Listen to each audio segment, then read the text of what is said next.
Mesdames et Messieurs, illustres invités. Je suis honorée d'être aujourd'hui présente à cette manifestation organisée sous le haut patronage de Sa Majesté le Roi, que Dieu le glorifie et le protège, pour traiter d'un sujet plus que d'actualité, à savoir la régionalisation avancée. La thématique à laquelle nous sommes conviés à en débattre aujourd'hui est le projet d'une nation, un Maroc des régions, fondamentalement unitaire, avec des régions complémentaires et solidaires, où le bien-être et la vie décente du citoyen sont au centre de toutes les préoccupations. La vision clairvoyante de Sa Majesté, dans son discours de 2010, a fait de la régionalisation avancée un modèle maroco-marocain issu des spécificités de notre pays, d'essence démocratique et voué au développement, un chantier structurant, une option constituant un tournant majeur dans les modes de gouvernance territoriale, une option résolue pour la rénovation et la modernisation des structures de l'État et pour la consolidation du développement intégré. Le mot d'ordre a été donné. La régionalisation avancée est un prélude à une nouvelle dynamique de réforme institutionnelle profonde. Dès lors, il s'agissait de mettre à l'épreuve la capacité de résilience et d'adaptation des administrations aux grands chantiers structurants de l'État et parallèlement d'inciter les pouvoirs publics et territoriaux à relever le défi de mettre en œuvre les concepts clés et lignes directrices de la régionalisation avancée et de son développement économique issus du rapport émis par la Commission consultative de la régionalisation et qui en a posé les jalons, à savoir la consécration des principes d'unité dans la diversité, de subsidiarité, de solidarité, d'équilibre, de complémentarité, de cohésion, d'harmonie, d'efficience, de corrélation, de convergence et de résilience territoriale. À cet effet, plusieurs stratégies et programmes nationaux d'envergure ont été déployés. Et c'est leur mise en œuvre et leur pérennité qui ont interpellé sur la nécessité d'entreprendre les démarches et mesures nécessaires, indispensables à la préservation et valorisation de notre capital matériel et immatériel, de nos ressources naturelles et richesses culturelles, l'exploitation du potentiel de l'économie solidaire, sociale, verte, bleue, la convergence et l'efficience des politiques publiques au niveau des territoires, toute activité sectorielle confondue, la capacité de créer et de maintenir des écosystèmes intégrés d'impulsion économique, la mutualité des moyens, la qualité des services rendus, axés sur le citoyen, la réduction des fractures sociales intergénérationnelles, numériques et territoriales, la mise à niveau de nos ressources humaines, et j'en passe. Des mesures touchant toute dynamique de création de valeur et de richesse dans un contexte de rareté manifeste des ressources. Sans s'enliser dans des chiffres et équations arithmétiques, un contexte, comme vous le savez, fortement imprégné par des aléas et des incertitudes. Et pour faire face aux conséquences des différents aléas, crises et autres, financières, climatiques et pandémiques, et aux pressions qu'elles exercent sur les dépenses publiques et sur les équilibres macroéconomiques financiers, la préservation des deniers publics via l'amélioration de la chose publique constitue un facteur principal de redressement et un levier de développement et un garant de la pérennité de l'action publique. C'est là qu'interviennent les juridictions financières, dans le cadre des compétences qui leur sont dévolues par la Constitution et la loi, afin de prendre part aux actions visant à contrecarrer ou du moins atténuer les pesanteurs et les inhibitions causées par ces défis. L'objectif qu'elles se sont assignées est de faire en sorte que le contrôle soit au service de l'action publique en matière économique, financière et sociale et au service du développement et de la mise en œuvre des chantiers structurants comme la régionalisation avancée. Le nouveau modèle de développement ou encore celui de la prévoyance sociale, ainsi qu'au service des chartes de bonne gouvernance, de services publics et des services déconcentrés, et bientôt celle des investissements. Les juridictions financières qui ont pour objectif je cite le discours de Sa Majesté en 2001, j'ouvre les guillemets, prémunir l'action administrative contre tous les dérapages et déviations et orienter le comportement des responsables dans la bonne direction, fondé sur la bonne moralité, le contrôle et le dévouement au service de l'intérêt général, je ferme les guillemets. Se voit ainsi, depuis sa création, un des acteurs incontournables de cette dynamique. Elle est garante de la veille permanente à la transparence de l'action des acteurs chargés de la gestion des fonds publics, mais impliquée également dans le cadre de l'assistance au Parlement, à l'exécutif et au pouvoir judiciaire en tant que support et soutien incontournable de la réforme institutionnelle des structures de l'État, condition sine qua non de la mise en œuvre de la régionalisation avancée. Mesdames et messieurs, illustres invités, Permettez-moi de rappeler quelles sont les attributions des juridictions financières avant de citer des exemples de leur intervention ayant un impact direct sur la régionalisation avancée. Quand on parle des juridictions financières, il s'agit là de la Cour des comptes et des 12 cours régionales des comptes, l'une ayant des attributions nationales, les autres régionales. Les juridictions financières est en vertu de l'article 147 de la Constitution l'institution supérieure de contrôle des finances publiques du Royaume. Elle exerce de ce fait des compétences juridictionnelles en matière de jugement des comptes, de gestion de fait et de discipline budgétaire et financière. Les responsables assujettis au contrôle juridictionnel sont, à titre de rappel, les ordonnateurs, les comptables et les contrôleurs, ainsi que leurs préposés. Le montant des jugements en DB des comptables publics s'élève à environ 23 millions de dirhams dans le rapport de 2019-2020. Elle exerce également des compétences non juridictionnelles, telles que le contrôle de la gestion des organismes publics et le contrôle de l'emploi des fonds publics. 665 missions de contrôle réalisées par les juridictions financières, dont 558 par les cours régionales des comptes. Des passerelles sont également établies entre le jugement des comptes et les contrôles exercés par la Cour, ou encore les poursuites pénales. La Cour sanctionne, le cas échéant, en matière de discipline budgétaire et financière et prononce à l'encontre des personnes ayant commis des infractions une amende dont le montant est calculé selon la gravité et le caractère répétitif de l'infraction.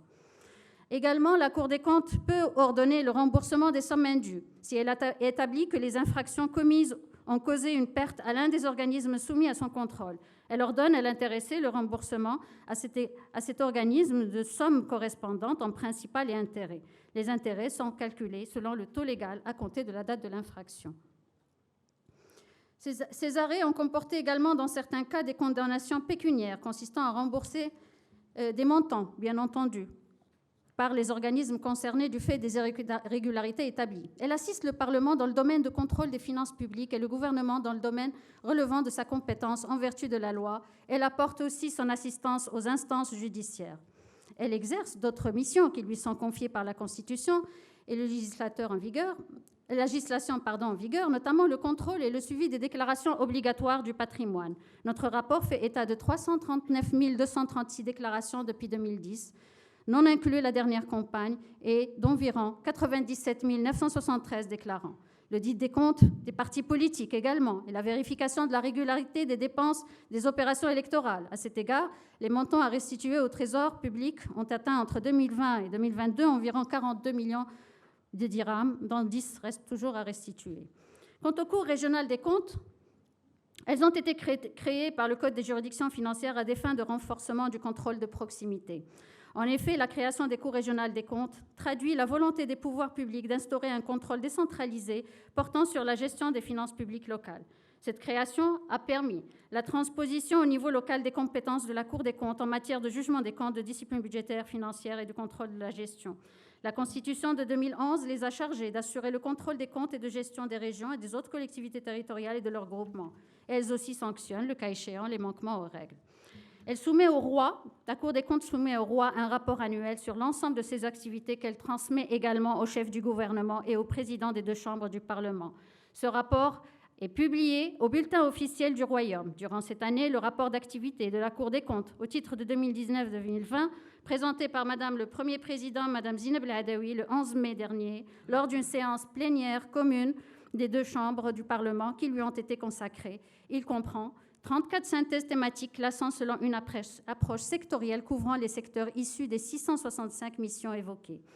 à savoir secteur financier, administratif, l'équipement, l'habitat, les secteurs productifs, l'éducation, la formation et le sport, la santé, l'action sociale, ainsi que les sujets en relation avec la gouvernance territoriale et la gestion des services, des projets et des équipements publics communaux. La Cour des comptes publie l'ensemble de ses travaux, les critères de choix des rapports à publier, tient compte des enjeux économiques et financiers qui se profilent derrière la gestion des organismes concernés, du seuil de signification des observations relevées, de l'impact des observations sur l'amélioration de la qualité des services publics rendus aux citoyens, de la volonté également d'élargissement de la base de contrôle. Mesdames et messieurs illustres invités, si réinitier une dynamique vertueuse du développement économique territorial, c'est ce qui anime quelque part réellement le débat aujourd'hui. Assainir la gestion de la chose publique est un métier qui puise son fondement, certes, dans la veille à la protection des deniers, l'optimisation des recettes, la rationalisation des dépenses, le redressement des gestions et le cas échéant la sanction, mais également à un savoir-faire universel et partagé. Ainsi, les juridictions financières, en tant qu'institutions juridictionnelles constitutionnalisées, mènent leur mission en observant le principe d'impartialité, en s'assurant de la véracité et sincérité des chiffres, des données et des justificatifs présentés dans le cadre d'une démarche empreinte d'équité et d'éthique professionnelle. En effet, les juridictions financières, hors leur contribution à faire connaître au pouvoir public ainsi qu'aux citoyens les résultats des opérations budgétaires exécutées antérieurement à travers la publication via son rapport, des résultats des différents audits qu'elles effectuent, veillent aussi à l'occasion des missions de contrôle qu'elles opèrent à évaluer le degré de respect des principes de transparence, de responsabilité en général de la gouvernance financière basée sur la recherche de l'économie, de l'efficacité et de l'efficience. La fonction persuasive, nous ne le dirons pas assez, des interventions des juridictions financières demeure privilégiée, dans la mesure où elle permet, par le biais d'un dialogue professionnel, objectif et contradictoire, de mieux cerner les meilleurs moyens et voies pour la mise en œuvre d'une gestion saine, rigoureuse, rentable et transparente. Cet échange argumenté quant à la régularité et la qualité de la gestion est soutenu et renforcé par une réduction, bien entendu, régulière des comptes. Par cette démarche, la Cour des comptes s'inscrit dans une logique de sensibilisation et vulgarisation, de contrôle intégré, pour faire en sorte que la reddition des comptes devienne une culture au niveau de l'ensemble des acteurs publics, une incitation pour les acteurs publics nationaux et territoriaux de renforcer leurs capacités, compétences et prendre en main leurs responsabilités. Dans ce cadre, convient-il de rappeler que le rôle des juridictions financières s'articule principalement autour d'abord de la protection et la prévention contre des risques potentiels dans la gestion de la chose publique. Cette prévention nécessite la mise en œuvre ou la mise en exergue des insuffisances organisationnelles et fonctionnelles des organismes contrôlés, la nature et la variété des opérations comportant des risques significatifs et invitant des gestionnaires à en éviter l'avènement et l'impact négatif sur la gestion des finances publiques. Mais les rapports de juridictions financières constituent également le moyen utile d'attirer l'attention des autorités publiques sur les différentes zones à risque. À cet égard, on peut noter avec satisfaction la réactivité positive de certains organismes contrôlés quant aux recommandations émises par la Cour, réactivité qui se traduit notamment par l'engagement de certaines opérations significatives. À cet égard, on peut noter effectivement de ce fait que les juridictions financières notent avec satisfaction l'atteinte d'un taux de 75% de réalisation pour les recommandations émises par la Cour des comptes et 85% pour celles émises par les cours régionales des comptes. Quant à la sanction, cette partie du décor qui ne plaît pas à beaucoup de gens, des actes dans les cadres des attributions juridictionnelles, cette fonction constitue l'un des atouts du modèle juridictionnel du contrôle supérieur des finances publiques adopté par notre pays. Mais à ce niveau-là également, il convient de noter que l'existence de dysfonctionnements ne signifie pas nécessairement une indifférence ou une mauvaise foi des gestionnaires. Ils peuvent être attribués parfois à la faiblesse de leur capacité managérielle, à des insuffisances organisationnelles, à l'ancrage de certaines pratiques anciennes de gestion ou à des contraintes inhérentes à l'environnement dans lequel ils opèrent. Mesdames et messieurs, illustres invités, il est difficile de décrire en 20 minutes, et je suis en train de sauter des paragraphes pour faire plaisir à nos hôtes illustres, il est difficile de décrire en 20 minutes le cheminement effectué par les juridictions financières depuis sa création en 1979. Élevée en rang constitutionnel en 1996, la loi 62-99 portant code des juridictions financières en 2003, érigée en tant qu'institution supérieure de contrôle des finances publiques du Royaume en 2011, vous l'avez compris, assainir la gestion de la chose publique se fait dans la durée et vouée à la pérennité. Les juridictions financières, durant tant d'années, ont contribué, dans le cadre de leurs attributions, à l'amélioration de la présentation des comptes, à la régularité et la sincérité des opérations réalisées, et à apprécier la qualité de la gestion, à formuler des suggestions sur les moyens susceptibles d'en améliorer les méthodes et d'en accroître l'efficacité et le rendement. Cette approche s'inscrit dans la lignée des objectifs partagés à l'international de la création des institutions supérieures de contrôle. À la lumière des résultats des différentes missions de contrôle, pour n'en citer que quelques-uns, les juridictions financières relèvent des dysfonctionnements de nature à impacter négativement la cohérence de l'action publique et entraîner un manque total de visibilité et sont source de renchérissement des coûts et des services ou travaux réalisés et ne permettent pas d'atteindre les objectifs recherchés dans des conditions optimales. Il ressort que les insuffisances et les dysfonctionnements récurrents de la gestion des deniers publics portent essentiellement sur le relâchement de la rigueur budgétaire qui se matérialise par la hausse du niveau du déficit des comptes publics, des réponses encore insuffisantes aux exigences de rentabilité, d'efficacité et de qualité de la dépense publique, des dépenses qui ne répondent pas toujours de manière satisfaisante aux attentes des citoyens, des problèmes de gestion de projets publics, Ces problèmes ont trait à la capacité d'absorption des crédits alloués aux investissements qui se répercutent sur la programmation des projets, le rythme de leur réalisation et leur impact économique et financier. Sachez que lever de fonds, ce n'est pas assez. Il faut savoir faire qu'est-ce qu'on en fait de ces fonds-là. Et ensuite, les dysfonctionnements organisationnels qui revêtent une triple facette, une faiblesse du système du contrôle interne, une insuffisance de la culture de résultat et surtout un problème aigu de coordination entre les acteurs de la gestion publique. Mesdames et messieurs,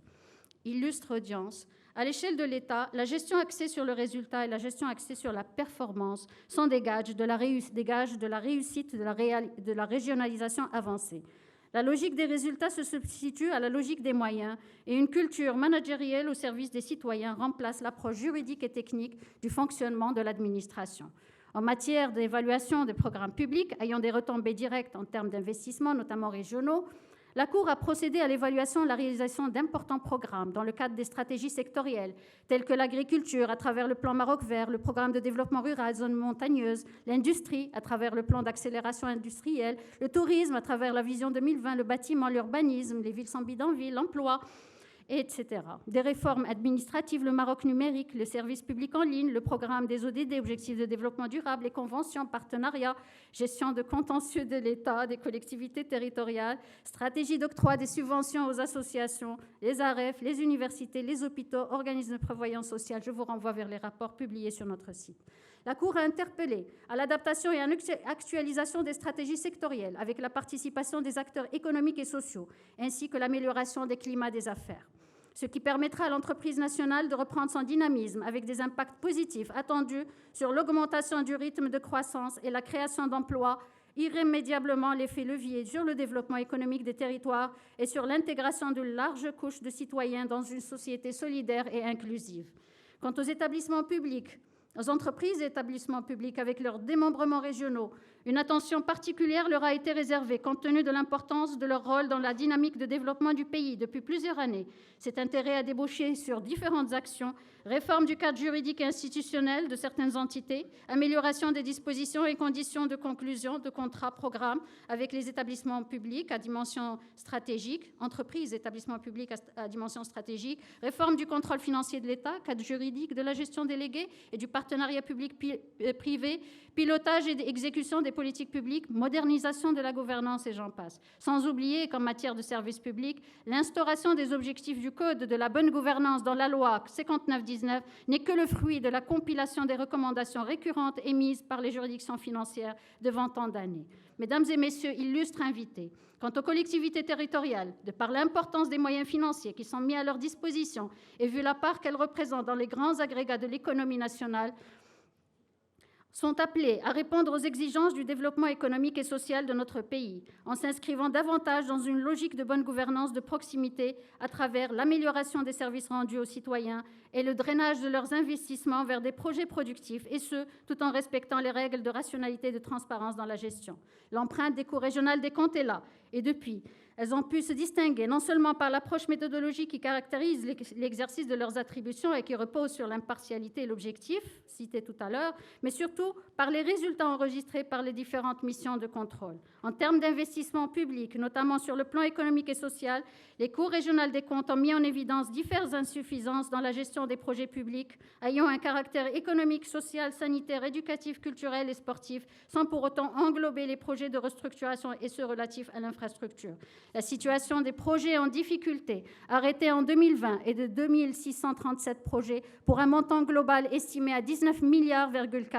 dont 1369 projets pour un coût avoisinant 14,8 milliards bloqués au niveau de l'exécution des travaux et 1266 projets pour un montant d'environ 4,6 milliards confrontés à des difficultés d'exploitation. L'intervention des cours régionales des comptes a réussi à débloquer environ 1147 projets, soit environ 44% de leur nombre égal, avec un montant d'environ 8,8 milliards de dirhams. Vous l'avez compris, mesdames et messieurs, illustres invités, le renforcement des principes et valeurs de la bonne gouvernance ayant un impact sur la régionalisation avancée est un exercice de longue haleine et c'est l'affaire de nous tous, institutionnels, gestionnaires, publics, privés, société civile, citoyens. Quant aux juridictions financières, elles sont plus que jamais conscientes du poids de leurs responsabilités dans l'exercice de leurs attributions constitutionnelles. De ce fait, elles œuvrent sans relâche à ce que le contrôle soit au service de l'action publique et que la reddition des comptes devienne une culture partagée par l'ensemble des acteurs publics. Pas seulement. La démarche des juridictions financières dans le renforcement des principes et valeurs de la bonne gouvernance, avec impact sur la régionalisation avancée, puis son fondement dans la veille à l'adoption de la gestion axée sur l'amélioration, axée sur le résultat et sur l'amélioration des conditions de vie des citoyens et à l'incitation de la gestion axée sur la maîtrise des risques, à l'amélioration également de la qualité des services publics, au renforcement du contrôle interne, en plus du respect des lois et règlements. En effet, et je conclus, la protection et la préservation des deniers publics via la réforme et l'amélioration de la gestion de la chose publique en tant que facteur de succès de la régionalisation avancée passe inéluctablement par le rôle assigné aux juridictions financières dans l'exercice de leurs attributions en tant qu'éclaireurs publics, que lanceurs d'alerte, qu'arbitres, en tant que catalyseurs et accélérateurs de la réforme institutionnelle des structures de l'État et du service public, dite réforme indispensable dans le redressement et le développement économique territorial et dans la mise en œuvre de la régionalisation avancée. Et merci.